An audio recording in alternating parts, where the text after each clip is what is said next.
Welcome to the 2013 Year in Review. Here are some of the clips and memorable moments from my life off the grid in the San Luis Valley of South Central Colorado.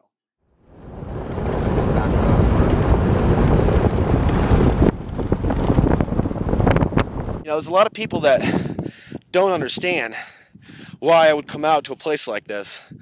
And I sometimes don't understand why so many people don't seem to understand.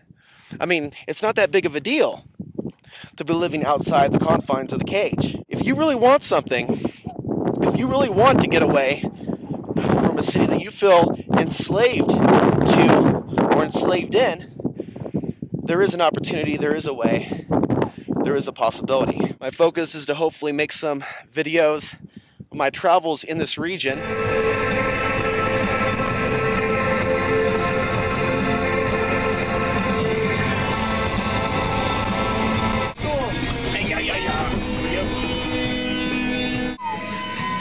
Is that not majestic or what, brother?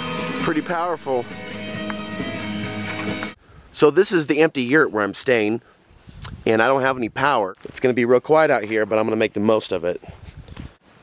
And I've got to say that this is probably one of the most beautiful places that I've ever been. There's a lot of Indian energy here. Making my first fire here in the yurt, and I've got something cooking outside. This is helping with light. It's the middle of the night. Actually, it just looks that way. It's probably like 8.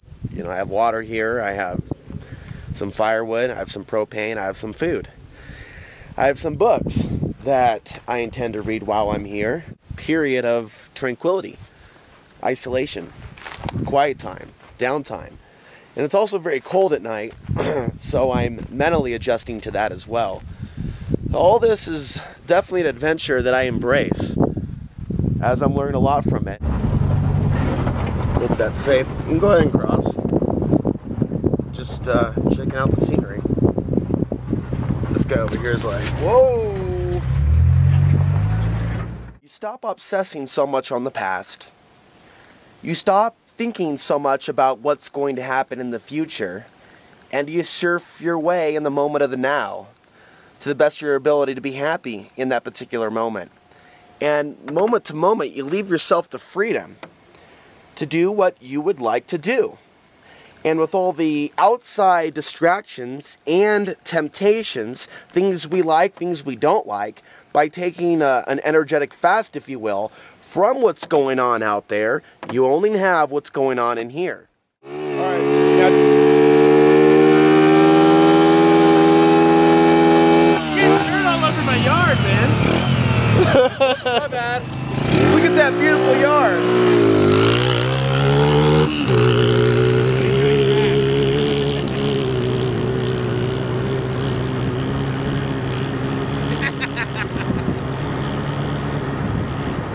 Apaches were the original tribe. They owned all of this way, and the Comanches were off over that way. And like I say, the Apaches thought that Blanca Massif was the source of all life.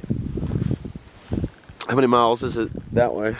Blanca Massif is about 50 miles straight that way. So you're talking about when the Utes came through raping and pillaging the Apaches that were here. Like, what time period was that? 1500s. They came just before the Spanish. Okay. And the Spanish came in and just wiped them all out. Yeah. There's petroglyphs that you can't really tell what they are, but they're weird looking. It's funky. Up Levina Pass is MOA, military operations area. And I've seen, like the little fighter jets. They're really doing their training up there. They're fucking in and out of the mountains, and they're really doing their training. It's like out here, whenever you see those big stealth bombers, Right. they're just cruising. They're just going for a pleasure cruise. They're not really testing their stuff out. I mean, but I've seen them, 50 feet above me, dude, and you see that big old pod on the bottom. Looks like a rocket pods, but it's a 30mm Vulcan Gatling gun. There's fucking rounds this big and depleted uranium.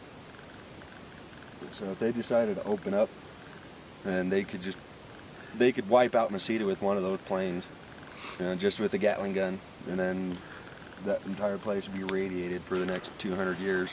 You take your finger and put it on Afghanistan, Right. then spin the globe, you know, it'll go straight through the San Luis Valley. We're at the same, basically the same altitude, you know, as Afghanistan. So that's why they do a lot of their training in. Okay, Alex here, December 4th, 2012 at a homeless shelter in Alamosa, Colorado, and we're here with Mike. How are you feeling this morning at 6:30 after eating some French toast? Well, feeling pretty good. Yeah. Been a lot worse. If I had the time, I'd show you the scars on my stomach from why I'm disabled.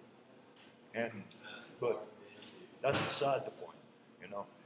I've had 11 majors on my stomach and I've had 2 operations on my back. But I still get out here and I'm still trying to make, you know, the best I can out of what I do get, you know. And I appreciate what our government does give me, you know. I do appreciate it a lot, you know, but the way that they treat us, you know, animals get treated better than humans do. You know, animals have got shelters that they put animals in, you know, to protect them. Why does an animal get better treatment in this country than a human does? And there's a lot of people just, why would you go here? Why would you do this? Why would you suffer in the cold? If you don't know what someone's going through, take a look at some of their videos where they're talking about what they're going through, you know, or become a real friend. I'm not a celebrity. There are people that are fixed into this matrix. So I'm going to talk about some of the things somebody may learn. I say may. If they were to immerse themselves in nature and disconnect from some of the pleasures of the flesh, which one might find in a dense population center. One might feel a greater connection to the sun over there. See, because when the sun goes down, it gets cold, real cold. But when it comes up, you might wake up because you can feel it. You can even if the windows are closed, you can feel the rise of the sun. I have lived different lives within this life, but even in this life, in this moment, I'm living different lives. I'm different things to different people. To you, I'm the video guy. I'm this Alex Ansary on the internet. To them, I'm this guy that, you know, came out of nowhere. Again, I'm thrown into situations where I'm just Alex, the guy who's the outsider, who will let you look into my eyes and see that there is good there and there is no harm there. Being someone that will give them alternative information if they're open to it, but developing this restraint to just not go there. I will say that going through this experience of sleeping in that yurt and experiencing how cold it gets when it starts dropping after the sun goes down. I mean, once the sun goes down, it's a whole other world. It's a whole other side of life. It's a whole other polarity. It's a whole other dimension of experiencing temperatures. I've had a lot of dreams staying here. It could be the combination of the place that I'm at plus the lack of electricity, but we're talking some dreams, some nights, where it seems like there's 20 different scenes. Truth is, I always speak the truth. I miss some people. I miss some aspects of my old life. At times I feel like I'm living out here in exile. But I also know things happen in my life for very specific reasons. It's always going to be that way. Some are going to stay grounded with the greater reality, but truly what's best for me. What we want to do is evolve spiritually, not become insane because of these changes taking place in our solar system. There's purpose behind this, and I truly believe that there's a purpose behind our lifetime. Our lifetimes here on this planet collectively, but individually. Why are you here? Why am I here? Why is he here? Oh my God, why is she here? I don't know. But it's all a part of a larger, perfect, cosmic web of life. There's something different about us. There's something special about us. There's a knowledge inside of us that can connect to the cosmos. There's a reason why we're in these circumstances. That's my theory. That it's a spiritual video game.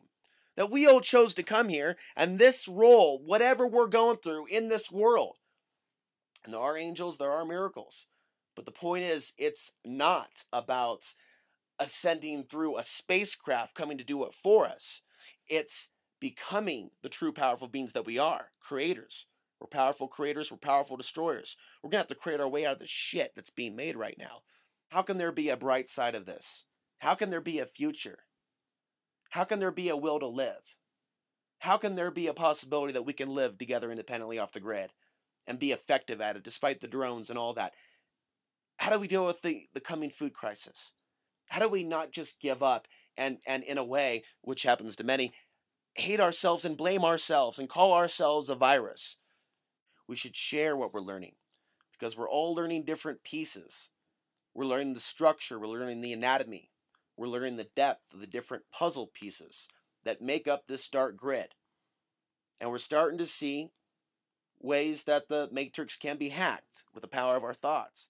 Wait a minute. You ended up down in the SLV with no sort of front-loaded idea about the place, the history of the place, the amount of, events, bizarre things that had happened there. You didn't know any of that prior to moving there, correct? No, and I came with about $100 in my pocket. Oh, man. Classic story. I've been collecting them for over 20 years. Well, the San Luis Valley is the largest alpine valley in the world. In other words, it's a valley that sits above 7,000 feet in elevation in terms of its proximity. It's about 140 miles long at its widest point, about 60, 70 miles wide. I think the San Luis Valley is a classic textbook example of an area that attracts certain kinds of esoteric, metaphysic, paranormal, whatever term you want to apply to it. You remember the J.J. Abrams show Lost? Remember Yes. Island? Well, the San Luis Valley is, in a more of a mundane, realistic kind of sober way, is an example of a location that has unusual geophysical properties, a history of unexplained events, a tradition of sacredness with the indigenous people, and intense interest by the military-industrial complex. Those 5 things, if you put them together, you have a hotspot region. The San Luis Valley is a boilerplate textbook example of one of these types of regions. And there are many of them around the world and in North America. But the San Luis Valley is one that has a documented history of unusual events that I've been able, standing on the shoulder of giants, it's not only me, I've been working with people that have been going there for decades. This is a place that we may have, how would I put this? An insider kind of sort of shortcut view of what a hotspot portal area is on the planet. I rest my case. So off of the mountains right there, anywhere from there to these foothills here, you'll see a lot of lights. That's where it's located at. This pathway right through here. And how long have you lived out here? I've been here since '88. And what's the name of this town, and what kind of a town is it? It's San Acacio, Colorado. It's just a small little community. Dates back to probably 1780, and located right next to the oldest town in Colorado, which is San Luis, Colorado. Mm-hmm. Okay. So you're saying that there were some lights just the other night? Right above this mesa right here, which is the Wild Horse Mesa, 2 yellow lights appeared in the sky. They look basically like yard lights, type of a yellow light, and they traveled side by side, parallel to each other, and one would go on and off for a few seconds, and then finally they both went off. But that was the end of that one. I didn't see them anymore that night.